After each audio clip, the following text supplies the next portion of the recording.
Putusan MK yang menghapus ambang batas pencapresan membuka peluang lebih besar bagi tokoh-tokoh untuk bertarung di Pilpres 2029.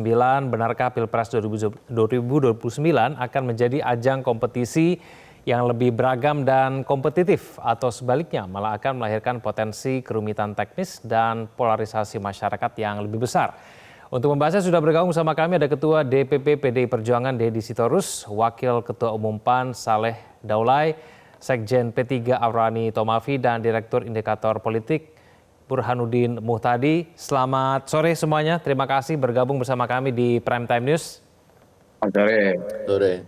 Oke, saya ke Bang Deddy dulu. Bang Deddy, putusan MK ini sudah pasti membuat calonnya lebih banyak. Lebih banyak, lebih baik, Bang Deddy? Ya, pertama-tama ini putusan MK ya, artinya kan final and binding ya.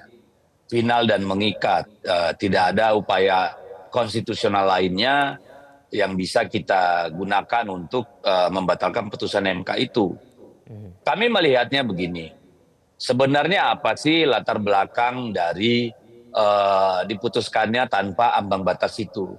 Apakah murni semata-mata pertimbangannya agar lebih banyak pasangan calon yang bertarung dalam Pilpres? Kalau ya itu adalah landasannya yang paling fundamental dan filosofis, saya kira tanpa harus menghapus PT, tapi dengan membatasi jumlah besaran PT ambang batas dukungan sudah bisa melahirkan banyak calon. Misalnya kalau 15% pasangan calon, tentu bisa lahir 6 sampai 7 misalnya. Kalau dia 20 sampai 25% dari perolehan kursi atau suara, maka bisa 4 atau 5 pasangan calon. Seharusnya itu sudah cukup kompetitif. Jadi tidak ada istilahnya satu koalisi itu bisa sampai 60% misalnya, sehingga hanya bisa 2 pasang calon gitu ya. Kan kalau itu di situ. Nah, kita kan harus kembali ke belakang. Kenapa sih kita perlu parliamentary threshold itu? Itu kan lahir dari kebutuhan kita untuk sejalan dengan sistem presidensial yang kita bangun. Kan itu persoalannya yang paling mendasar sebenarnya. Nah, kenapa kita butuh sistem presidensial ini? Tentu juga sejalan dengan semangat kita untuk memperkuat partai politik sebagai wahana rekrutmen kader yang menjadi peserta pemilu. Kan begitu nih. Nah, dengan adanya putusan ini tanpa ambang batas gitu ya, semua partai bisa mencalonkan, dan artinya keinginan kita dari berhasil berbagai studi, berbagai literatur yang menunjukkan multi partai yang ekstrim seperti yang kita sekarang itu tidak efektif. Nah, ini akan semakin menggejala.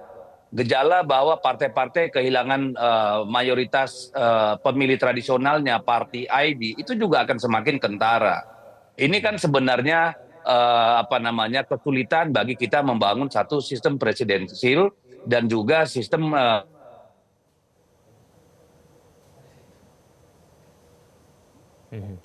Bang Deddy? politik yang presiden akan berlangsung 2 putaran misalnya gitu loh. Nah, saya kira kita mau kembali lagi. Kita mau mengurus negara ini dengan cara apa? Apakah kita memang mau bebas liberal, di mana mau berapa puluh partai juga silakan, mau berapa puluh calon juga silakan. Apakah itu memberikan kebaikan bagi pengembangan negara, pengembangan demokrasi, pengembangan politik, ekonomi, hukum? Ini kan semua harus kita pikirkan dengan baik gitu. Semakin banyak calon, semakin banyak partai, maka trade off itu akan semakin menggila kalau menurut saya gitu. Itu kita sudah alami di pilkada misalnya, bagaimana tiket untuk mencalonkan itu menjadi bancakan begitu kan. Nah, kami dalam posisi saya kira nanti di Kongres kita bicarakan, dan tentu tidak bisa hanya PDI Perjuangan sendiri yang membicarakan masalah ini. Tentu nanti perlu juga teman-teman di DPR, seluruh fraksi yang ada di DPR mendalami masalah ini. Bagaimana kita memperkuat sistem presidensil, pada sisi lain kita juga memperkuat lembaga kepartaian sebagai sarana etis dan konstitusional untuk melakukan rekrutmen dan kontestasi politik. Saya kira itu bagi kami. Silakan. Ya, ya. Kalau PAN bagaimana, Bang Daulay? Ya, pertama kami sebetulnya begini, bersyukur atas putusan Mahkamah Konstitusi ini. Ya, secara jujur harus kami sampaikan bahwa PAN memang dari dulu ikut berjuang bagaimana agar presidensial threshold ini ya tidak sampai membatasi hak hak warga negara untuk ikut memilih dan dipilih. Itu prinsip dasarnya. Nah, sekarang pertanyaannya apakah dengan adanya putusan yang dikeluarkan oleh Mahkamah Konstitusi ini lalu kemudian Partai Amanat Nasional akan memisahkan diri, misalnya katakan seperti itu, dengan koalisi yang sudah ada. Itu sebetulnya tidak ada hubungannya sama sekali. Sebab apa? Sebab sekarang kami sudah merasa nyaman untuk mengabdi di sini. Dan kami akan menunjukkan konsistensi kami bahwa Partai Amanat Nasional akan tetap komit ya untuk bersama dengan Pak Prabowo. Nah, lalu bagaimana ke depan? Kita berharap bahwa harus ada memang perubahan-perubahan yang dilakukan dari sistem rekrutmen calon pemimpin nasional kita. Katakan misalnya tadi memang betul setiap orang boleh untuk mencalonkan dan dicalonkan, tetapi tentu itu kan kebebasan yang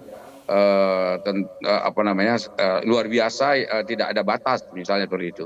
Itu tentu juga tidak baik, karena itu nanti saya yakin kalau kita ketemu bersama-sama seperti yang disarankan Bang Deddy tadi, itu pasti akan ada pembatasan-pembatasan itu. Pembatasan itu bukan berarti membatasi hak warga negara, tetapi dibatasi dengan persyaratan. Katakan misalnya seperti ini, untuk mencalonkan diri menjadi calon presiden Republik Indonesia, minimal harus tamat sarjana misalnya, harus memang betul-betul sekolah misalnya begitu. Itu kan sudah mungkin membatasi hampir berapa puluh persen. Ya kan, bisa jadi hanya 30% misalnya yang bisa lolos untuk mencalonkan misalnya gitu dari seluruh warga negara ini itu. Kemudian nanti yang kedua harus punya pengalaman, katakan misalnya mengurus partai politik atau mengurus apa dan nanti itu elemen-elemen persyaratan itu adalah bagian yang saya kira penting untuk kita cantumkan sebagai bagian dari persyaratan untuk menyeleksi calon pemimpin nasional. Nggak tanggung-tanggung. Indonesia ini adalah negara besar, ada 280 juta rakyat Indonesia di sini. Jadi karena itu calon pemimpinnya juga betul-betul harus kita seleksi dengan benar begitu. Dan mungkin dalam pertemuan-pertemuan yang akan dilakukan lintas partai dan juga lintas ormas dan lintas elemen bangsa lainnya, ini hal-hal penting yang harus kita bawa ke meja itu. Artinya kita bawa rekomendasi masing-masing. Kira-kira maunya apa ini yang terbaik untuk kita semua. Supaya apa? Supaya nanti ketika kita sudah merumuskan, itu menjadi modal kita untuk membangun bagaimana memperbaiki sistem tadi, presidensial yang sudah ada saat ini. Kemudian yang berikutnya satu lagi, saya dengar kan sebetulnya teman-teman ada yang banyak yang setuju bahwa pilkada di daerah itu tidak lagi dilakukan pemilihan secara langsung. Misalnya itu kan opsi juga. Artinya nanti yang memilih kepala daerah kita itu adalah DPRD yang sudah dipilih.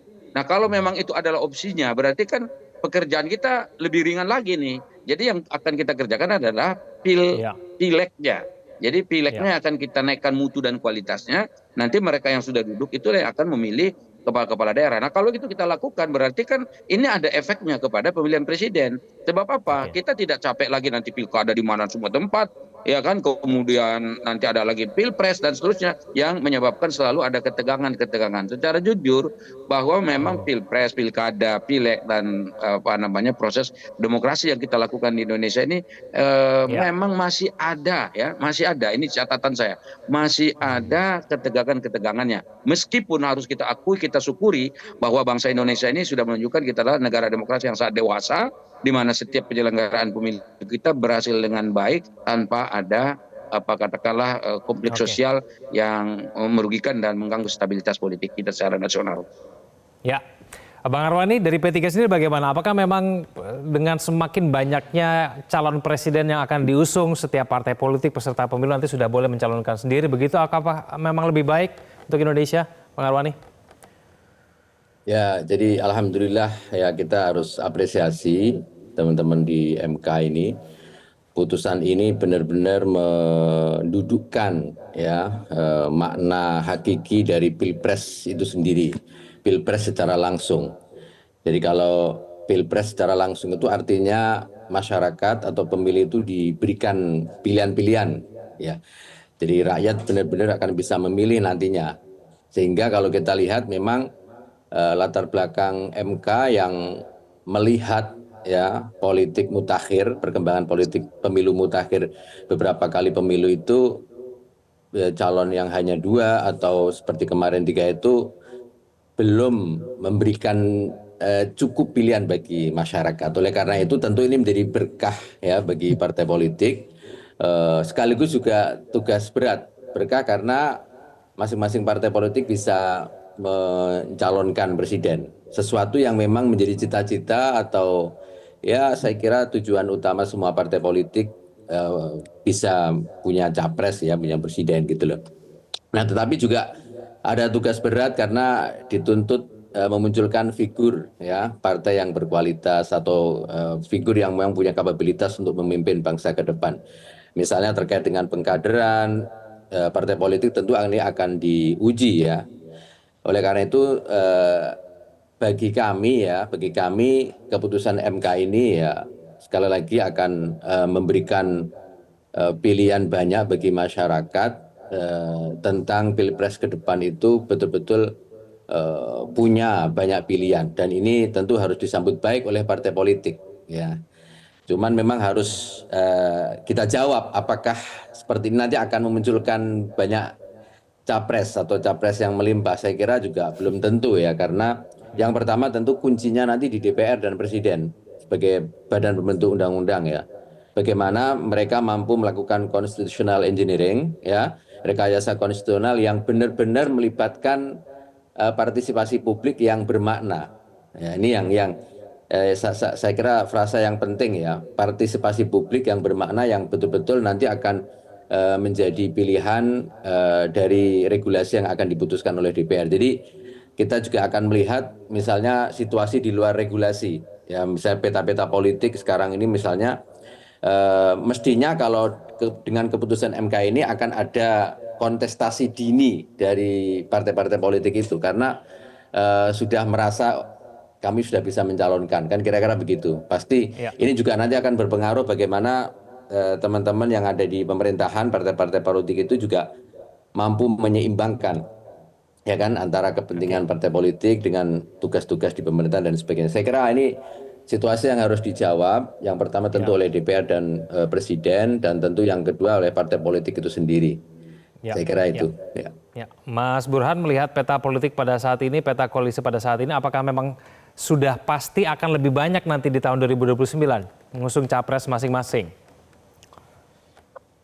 Ya, yang utama begini, yang utama pintu normatifnya sudah dibuka dulu oleh MK. Jadi barrier to entry-nya ditiadakan. Karena kita pakai sistem presidensial. Jadi dalam sistem presidensial, seharusnya proses nominasi presiden itu tidak tergantung oleh kursi yang diperoleh oleh partai politik di parlemen. Jangankan capres dari partai, capres dari independen pun boleh. Dan ini ya, kalau misalnya muncul satu isu yang sebelumnya membuat MK harus menolak judicial review puluhan kali berkaitan dengan pembatalan presidential threshold dan kemudian ada perubahan, itu suatu hal yang biasa terjadi. Ingat kasus segregasi kulit hitam dan kulit putih di Amerika, dulu itu konstitusional. Tetapi ketika ada perubahan sosial, MA di Amerika itu memutuskan segregasi berdasarkan ras sebagai inkonstitusional. Demikian juga dengan kasus sekarang, bahwa sekarang norma pembatasan itu dianggap sebagai inkonstitusional, tidak seperti sebelumnya. Saya kira MK memiliki bukti baru yang meyakinkan. Salah satu yang saya kira membuat MK berubah pikiran, yang pertama adalah asumsi bahwa threshold itu akan menguatkan sistem presidensial, itu tidak terbukti secara empirik. Kan asumsinya kalau threshold itu dikenakan 20-25%, itu akan menguatkan sistem presidensial. Tidak terbukti secara empirik. Studi Marcus Mishner itu menunjukkan Indonesia adalah sistem presidensial paling kuat sedunia. Tidak pernah ada upaya kudeta, impeachment. Kemudian juga presiden itu memiliki banyak sekali kekuatan. Legislative power, budgetary power, coercive power, budgetary power, popular legitimacy. Jadi presiden kita terlalu kuat. Dan karenanya perlu satu proses yang membuat proses untuk maju dalam pilpres itu dipermudah. Nah, apakah kemudian akan melimpahkan jumlah calon presiden? Saya tidak yakin. Karena politiki itu adalah makhluk paling rasional. Jadi ada banyak variabel yang dihitung. Satu, meskipun politisi dari partai politik punya tiket, kalau misalnya kadernya tidak cukup populer, pasti berhitung panjang. untuk mencalonkan kadernya. Oke. Yang kedua, Baik. logistik. Mas Burhan, Kalau mohon logistiknya maaf saya tidak potong dulu ya, cukup, karena itu kita juga harus akan jeda dibikin kumandang azan maghrib sistema. dulu Mas Burhan. Nanti kita potong, kita akan lanjutkan usai jeda berikut ini, pemirsa jangan kemana-mana. Kembali bersama kami di Prime Time News, saya kembali ke Prof. Burhan. Prof. Burhan, mohon maaf tadi saya potong ya, karena kita sedang kumandang azan maghrib. Lalu kemudian cara menjamin supaya putusan MK ini betul-betul memperkuat proses demokrasi kita itu apa syaratnya nih Mas Burhan? Kan salah satu kekhawatiran nanti jangan-jangan setiap partai politik peserta pemilu hanya mencalonkan calon yang lebih populer begitu, popularitas saja yang tinggi begitu. Bagaimana Mas Burhan? Ya, sebelum menjawab pertanyaan ke situ ya Kevin, saya ingin melanjutkan sedikit. Jadi belum tentu putusan MK itu diikuti oleh jumlah capres yang berlimpah. Kita bisa mengacu pada pengalaman pilkada, di mana normanya terkait dengan barrier to entry itu diturunkan oleh MK 9 hari sebelum penutupan calon kepala daerah. Nah, ternyata studi saya itu menunjukkan kontestan jumlah pilkada itu tetap kecil, hanya 2,8 rata-rata. Jadi tidak bertambah banyak meskipun pintu normatifnya sudah dibuka oleh MK. Kimples tetap solid di mana-mana. Nah, itu artinya ada insentif lain yang dikejar oleh politisi, terutama di Kimples, untuk tetap bergerombol dalam satu kekuatan dalam pilkada. Nah, insentif itu adalah jatah di kabinet. Karena penentuan atau nominasi calon kepala daerah itu ditentukan sebelum pengumuman kabinet. Nah, untuk kasus Pilpres, itu satu yang harus dilihat adalah apakah partai yang punya tiket untuk mengajukan calon itu punya kader yang populer atau tidak. Yang kedua, mereka punya cukup logistik atau tidak. Karena bagaimanapun kepulauan Indonesia dalam bentuk kepulauan kan besar sekali, wilayah yang harus dijangkau. Dan terakhir, apa insentifnya untuk mengajukan calon di luar dari petahana? Nah, insentif ini banyak. Apakah mereka mendapatkan posisi sebagai cawapres? Apakah mereka mendapatkan posisi sebagai calon anggota kabinet di beberapa pos kementerian tertentu, dan seterusnya. Nah, kalau misalnya tidak dapat insentif yang dianggap memadai, potensi munculnya calon presiden alternatif besar. Apalagi threshold-nya sudah ditiadakan. Nah, jadi berapa besarnya kita tidak tahu karena masih lama, tetapi setidaknya pintu normatifnya sudah dibuka dan itu satu hal yang patut kita apresiasi dari MK. Oke, Bang Deddy, apakah kemudian PDIP akan mencari nanti figur-figur yang lebih populer begitu di tahun 2029? Saya kira dari semua partai PD Perjuangan paling siap ya untuk maju, dan kita sudah buktikan. Kemarin kita tetap mencalonkan calon sendiri, begitu ya, sendirian gitu. Tetapi kan saya mau kembali dari tadi apa yang disampaikan Bung Burhan, karena banyak kontradiksi di sana gitu. Beliau mengatakan bahwa tidak ada buktinya parliamentary threshold itu memperkuat sistem presidensil. Buktinya kan memang kuat gitu. Cuma problemnya kan kekuatannya berlebih, tentu persoalannya ada di yang melakukan check and balances, bukan sistem presidensil. Lalu yang kedua, bahwa tidak serta-merta menghapuskan threshold akan menjamin munculnya calon-calon lebih banyak. Lalu buat apa kita bikin gitu kan? Jadi ini kan sesuatu yang aneh. Problemnya kalau menurut saya adalah maksimal dukungan yang harus diurus gitu loh. Paling banyak misalnya 15%, 20%. Kalau 20% itu sudah 5 bakal calon. Kalau sekarang kan itu tidak sesuai dengan sistem presidensial, Bung. Lah, ya makanya, jadi kan kita mau cari mana yang terbaik. Kan tadi asumsi dasarnya adalah bahwa dengan penghapusan PT, maka dimungkinkan calon-calon alternatif sebanyak mungkin gitu. Tapi kan putusan MK tetap menyatakan bahwa itu melalui partai politik. Bahkan dengan ambigu ditetapkan bahwa jangan melebihi proporsi yang dominan di kabinet. Ini kan menggantung semua nih. Jadi makanya satu persatu lah kita selesaikan, kita dalami nanti di DPR gitu ya. Misalnya apakah putusan MK ini oke, kita sama-sama sepakat. Pertama, dia final and binding. Yang kedua, seperti tuntutan banyak orang, maka tidak ada lagi presidential threshold. Oke, semua dibuka. Kan begitu nih. Nah sekarang dengan ini, apa kebutuhan kita yang lain nih? Supaya sistem politik kita tetap baik, gitu ya. Supaya akuntabilitas partisipasi tetap tinggi, gitu kan. Supaya pelembagaan partai politik juga tetap baik. Supaya trade-off-nya juga semakin berkurang. Kan ini problem-problem tadi itu insentif untuk bergabung dengan yang besar. Maka kalau saya pribadi nih, kan partai belum nih memutuskan, nanti Kongres kita baru memutuskan. Saya cenderung dari dulu mengatakan, paling banyak udah deh, mau 10%, 15%, 20% itu kalau urusannya mau calon yang banyak, calon alternatif gitu loh. Nah sekarang kan ini ambigu, perseorang kan nggak mungkin juga dari putusan MK. Karena putusan MK itu menyebut bahwa harus tetap melalui partai politik. Dan partai politiknya tidak boleh melebihi jumlah yang mayoritas di sana. Ya kalau begitu gimana memaksakan calon banyak datang? Misalnya begitu loh. Kalau nggak nyalonin gimana? Bisa kan? Calon tunggal bisa juga toh. Bukan hanya banyak calon tunggal pun bisa. Misalkan kemarin PDI Perjuangan tidak mau mencalonkan calon presiden. Jalan tuh. Kan enggak. Yang ada adalah pemilihan presiden pura-pura gitu kan. Dipecah menjadi 2 calon. Kan gitu nih. Ini kan komitmen kebangsaan kita melahirkan sistem politik yang kemudian mendorong terciptanya sistem pemerintahan yang kuat, lalu bagaimana partisipasi publik, transparansi, akuntabilitas, check and balance juga jalan. Jadi tidak hanya menjawab satu persoalan, ini kan kayak baju compang-camping kita gitu loh. Nah nanti silakanlah kita bahas bareng-bareng para akademisi, praktisi, ya kemudian para partai politik, mari sama-sama gitu. Intinya kan apa yang sudah diputuskan MK ini adalah sesuatu yang final and binding. Yang kedua, ini membuka apa yang selama ini sangat diharapkan oleh banyak orang supaya tidak ada yang namanya presidential threshold. Nanti kita lihat 5 tahun lagi hasilnya kayak apa. Kemarin pilkada itu kan problemnya di situ, walaupun diturunkan gitu ya. Tetapi orang boleh sampai 60% atau kota kosong kan problemnya di situ. Jadi bukan barrier to entry-nya yang problem, tapi kemauan partai politik ini melahirkan calon-calon. Karena mereka merekrut, membina calon, mengkaderisasi, sehingga layak untuk bertempur.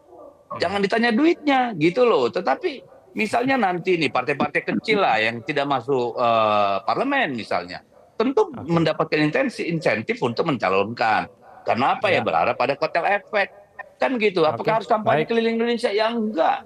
Kan nggak harus gitu loh, tapi udah calon presiden, tambah lagi tuh biaya negara kan gitu-gitu. Jadi banyak hal, tapi kita hanya bisa menerima putusan MK. Mari nanti kita dalami, karena dalam kompetisi manapun selalu ada persyaratan-persyaratan. Tadi kan problemnya sampai sekarang hampir semua scholar dan akademisi mengatakan bahwa tidak sistem multi partai ekstrim seperti kita itu tidak ada kurang baik. Dan tidak ada satu negara pun dengan sistem multi partai ekstrim itu maju gitu loh. Bisa dikatakan jadi rujukan juga gitu loh. Makasih. Saya ke Bang Daulay dulu ya. Bang Daulay bagaimana? Apakah masih ada yang ambigu sebetulnya putusan MK itu? Jadi begini, ini kan sebelum dirumuskan secara bersama-sama, ini tafsirnya akhirnya jadi tafsir yang sangat parsial juga. Ya, katakanlah misalnya nanti kalau P3 ingin membuat nanti sistemnya begini, kemudian nanti Nasdem begini. Ini aja Nasdem sudah katakan ya tidak setuju kan kemarin. Ini menurut dia ini nggak mungkin begini sistemnya, kan harus ada pembatasan misalnya seperti itu. Kemudian yang lainnya begitu. Nah kalau belum ada pembicaraan lintas fraksi, lintas partai, kemudian belum ada juga pembicaraan dengan akademisi dan juga katakanlah para pemerhati pemilu, ini saya kira ini belum bisa kita finalisasi seperti itu. Ada banyak hal yang harus dilakukan juga ya terkait dengan putusan MK ini. Nah, tapi memang catatan yang paling penting tadi itu, ini tadi putusannya sudah final. Jadi kalau sudah punya putusannya final ya jangan disebut lagi ya udahlah 10% lah batasnya. 8% lah, berarti kan nggak final dia jadinya juga tuh. Nah kalau sudah final berarti ya sudah. Itu pendapat bro. Ya pendapat kan sama, saya juga berpendapat nih. Ya kan, jadi pendapat saya mengatakan ya kalau sudah final jangan lagi digeser ke mana, tapi yang perlu kita kerjakan itu justru bagaimana merumuskan apa yang akan kita lakukan untuk menyeleksi calon-calon pemimpin nasional begitu. Nah ini yang saya kira tidak mudah dilakukan karena tadi pikiran-pikiran ini masih banyak berserak. Ya untuk pengamat saja orang-orang seperti Prof Burhan ini kan banyak di Indonesia. Jadi itu saja perkiraan saya mungkin antara satu dengan yang lainnya itu masih ada yang tidak sama pikirannya dan pendapatnya. Nanti mereka-mereka ini kita undang, kita datangkan, ya minta ya kasih paper lah ya kertas kerja.